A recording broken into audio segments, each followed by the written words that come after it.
Olá, UPA. É um prazer encontrar, ou pelo menos dar aula para vocês online. Eu queria muito estar nas nossas reuniões que nós temos tido aos domingos e ainda mais que as nossas reuniões voltassem a ser presenciais. Mas, como nós não podemos, eu tenho essa alegria enorme que é para mim poder dar aula de escola dominical para vocês. E hoje a gente vai falar sobre a felicidade, a alegria, que é um dos aspectos do fruto do Espírito que a gente está falando. Então, a primeira coisa que eu queria que nós pensássemos é sobre algumas características da alegria nas Escrituras, ou algumas coisas que fazem parte do que é a alegria na vida cristã. A primeira coisa é a noção do Evangelho. O Evangelho, as boas novas sobre Jesus, o Deus encarnado, ter morrido no nosso lugar, pelos nossos pecados, ter ressuscitado e nos trazer vida e comunhão com Deus, é parte da alegria que está presente nas Escrituras. O anjo, lá no Evangelho de Lucas, no capítulo 2, o anjo que anuncia aos pastores que o Messias nasceu, ele diz o seguinte: não temam, pois vos trago boas novas de grande alegria para todo o povo. A alegria aqui é o fruto da paz, ou seja, os anjos que estão anunciando aos pastores essas novas de alegria, eles estão anunciando, olha, nasceu a vocês o Messias, o enviado de Deus, aquele que foi prometido como Salvador, aquele que vai restaurar a relação de Israel, o povo de Deus, com Deus.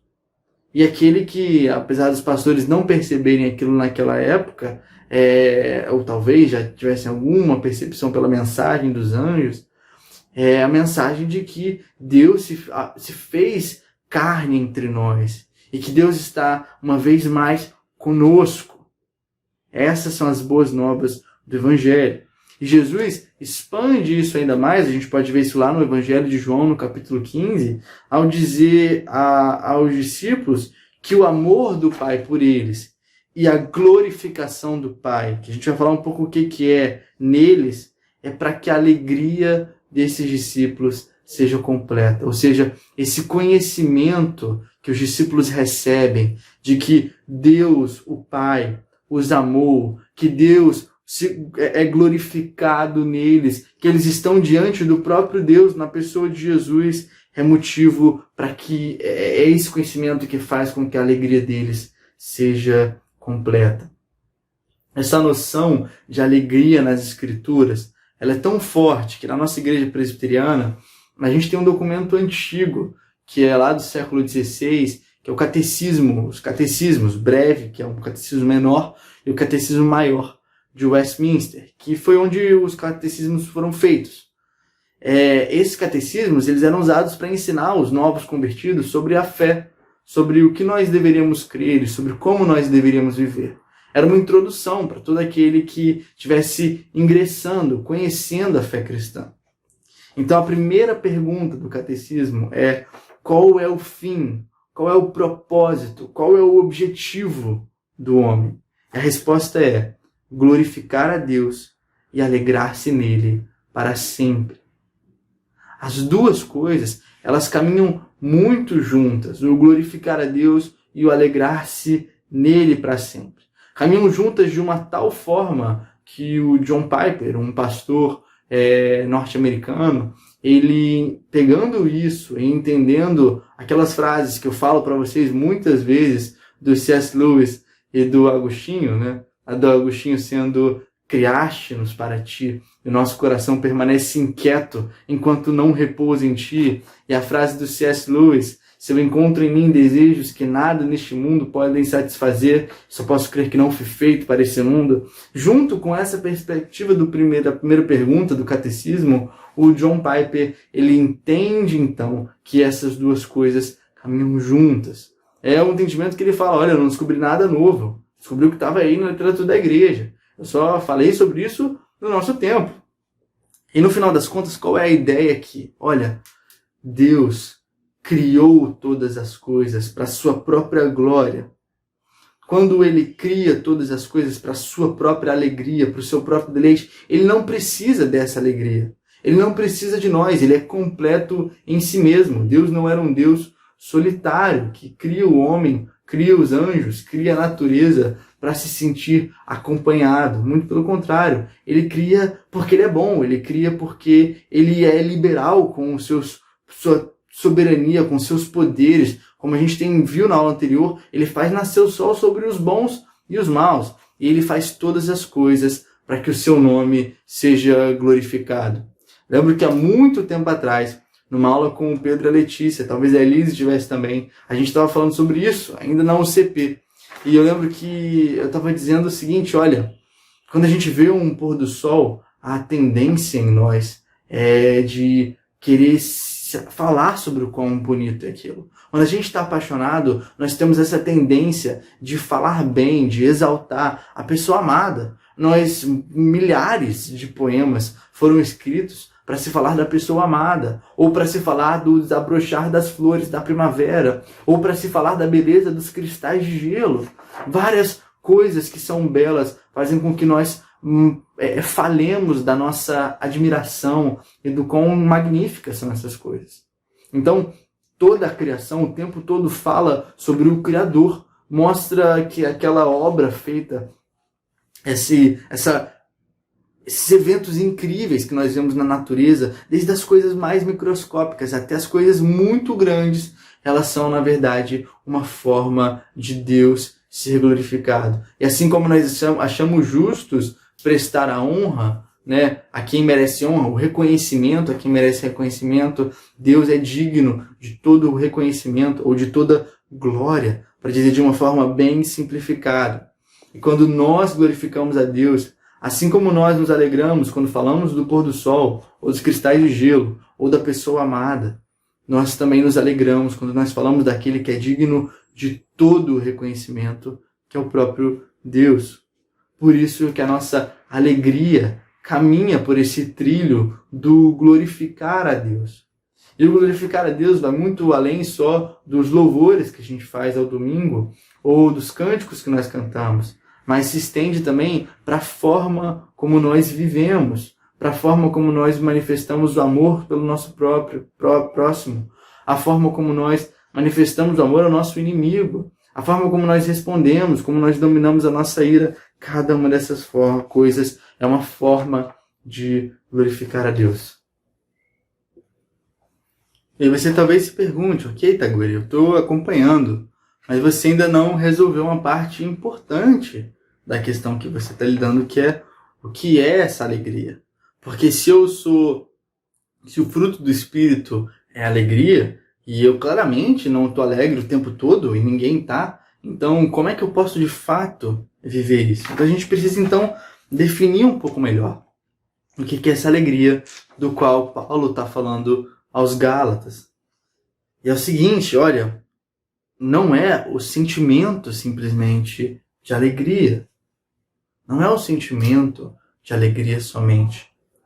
Os sentimentos do coração humano são instáveis. A gente ama muito rápido. A gente odeia muito rápido. A gente se alegra muito rápido. A gente chora muito rápido. Num dia você acorda muito bem, alegre com a vida, sorridente. E no outro, você acorda uma arara. Essa é a nossa natureza humana. Nós temos uma insatisfação constante, um desejo que não acaba. Nós temos uma necessidade grande de coisas novas o tempo todo.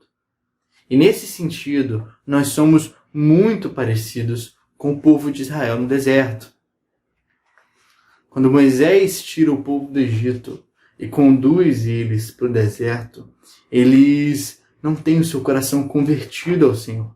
Nós vemos no texto que uma geração inteira morre, não entra na terra prometida, porque eles haviam blasfemado contra Deus.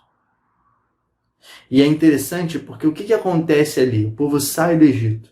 Eles ainda têm um coração que está preso aos deuses do Egito, que está preso às antigas ideias da religião egípcia de sacrifício e resposta, de culto e resposta. E Deus, na verdade, age com eles de forma diferente. É um Deus que promete o pão, o maná, todos os dias. Eles não precisam se preocupar com a sobrevivência daqui a uma semana, porque Deus provê diariamente. Ele dá a cada dia o pão que cai do céu. É uma mentalidade diferente, que é difícil de ser aprendida, porque eles haviam crescido rodeados pela idolatria egípcia. Eles morrem no deserto. E ao longo da sua jornada, eles apresentam diferentes insatisfações, diferentes queixas contra Deus. As queixas são porque faltam carne, ou porque parece que não tem água, ou porque eles vão morrer quando os egípcios estão perseguindo eles até o mar. Todas essas coisas fazem com que o povo esteja constantemente insatisfeito e constantemente se revoltando contra Deus, contra Moisés e contra Arão. Quando Moisés sobe o monte e fica 40 dias, o povo se volta para outros deuses, porque eles acham que Moisés sumiu, morreu, não sei. E no final das contas nós devemos então criar outro Deus aqui para a gente adorar, porque está ficando complicado de viver sem aí alguma coisa para nos guiar nessa história. Então, essa insatisfação do povo de Israel reflete muito a nossa própria insatisfação com o mundo e com todas as coisas. E reflete parte do porquê a alegria que está sendo dita no texto de Gálatas não é uma alegria que se baseia nos nossos sentimentos, porque os nossos sentimentos são inconstantes, são instáveis, mudam muito fácil. Então, por que não é um sentimento? Por que o fruto do Espírito, quando se fala da alegria, não é o sentimento alegria, mas muito mais uma coisa mais profunda, mais constante e contínua? Por outro lado, porque a tristeza faz parte da vida cristã. A tristeza faz parte da vida cristã.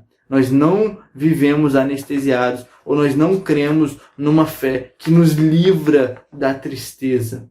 Pelo contrário, a tristeza faz parte da vida cristã. Estou enfatizando isso. Primeiro, eu vou falar sobre os exemplos na Bíblia e sobre como a tristeza é importante para a gente. E depois eu vou falar sobre o próprio Jesus e como ele experimenta a tristeza.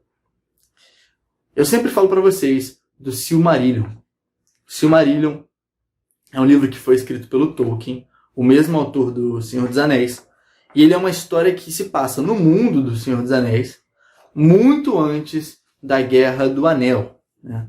Então narra a história da criação do mundo, narra a história dos elfos, das guerras entre os elfos, narra a história do Senhor do Sauron, que era ainda mais poderoso do que ele, narra a história dos Balrogs, aquele demônio que o Gandalf enfrenta em Moria, né, nas minas de Moria. Então, assim, é uma história mais antiga. E a principal característica do Silmarillion, a coisa que mais me deixa encantado com ele, é a sensação de que algo muito importante foi perdido. Esse algo não volta mais e há esperança. É esquisito isso. Você talvez já tenha sentido isso quando você vai em algum lugar que tem ruína. Quando você vê uma casa, aqui no Rio de Janeiro tem muito isso, quando você vê um casarão antigo, o casarão está destruído, e você pensa que grandes coisas aconteceram aqui que não acontecem mais. Ou quando você vê uma paisagem que deveria ser muito bonita, uma cachoeira, uma nascente, e essa paisagem está suja pelo lixo, e você pensa, isso aqui é algo que foi perdido e que não volta. Essa sensação faz parte da vida cristã, porque quando nós entendemos a natureza do pecado, nós entendemos que algo foi perdido e que não volta. Mas nós temos esperança porque Cristo morreu para fazer algo ainda melhor, para restaurar todas as coisas. Então, essa sensação, ela gera tristeza. Nós somos chamados a chorar pelos que se perdem, a chorar pelos que choram, a chorar pelos oprimidos, a chorar pelos pobres, pelos necessitados. Nós somos chamados a esse sofrimento que gera em nós compaixão, que gera em nós resposta. Um outro exemplo que eu acho fantástico, e talvez esse você conheça mais, é a história do livro Príncipe Caspian, que tem um filme também das Crônicas de Nárnia. Na história do Príncipe Caspian, é um período da história de Nárnia que acontece algumas centenas ou milhares de anos depois que os reis, né, Susana, Pedro, Lúcia e Edmundo, deixaram Nárnia. E eles, então, quando aparecem em Nárnia, eles se encontram em algo que parece ser as ruínas de algo. E eles não conhecem que lugar é aquele. Eles conheciam toda a Nárnia, mas não sabem que lugar é aquele. Até que eles finalmente percebem que eles estão no palácio onde eles viviam, em Cair Paravel. E Cair Paravel se tornou ruínas, porque não há mais ninguém que habite naquelas terras. Eles percebem que algo foi perdido e que não volta. E essa tristeza move eles a buscar as respostas do que aconteceu. O livro de Lamentações de Jeremias é um livro que narra as angústias de um profeta, as sensações ruins que ele tem e muitas vezes a pergunta desesperada assim, de por que, Deus? Olha o que está acontecendo, faz alguma coisa. Porque a cidade de Jeremias, Jerusalém, foi invadida, as crianças, as mulheres, os homens, os idosos foram mortos e a cidade está destruída e tudo parece perdido. A tristeza faz parte da vida cristã. Diversos salmos falam sobre angústia, tristeza e tudo mais. Então, como que então esse fruto do Espírito, a alegria, não é a ausência de tristeza. Então não pode ser o sentimento, a alegria. Precisa ser algo mais profundo. Talvez um caminho mais certo para entender o que é essa alegria à luz das Escrituras seja o que está escrito em Hebreus 12, 2.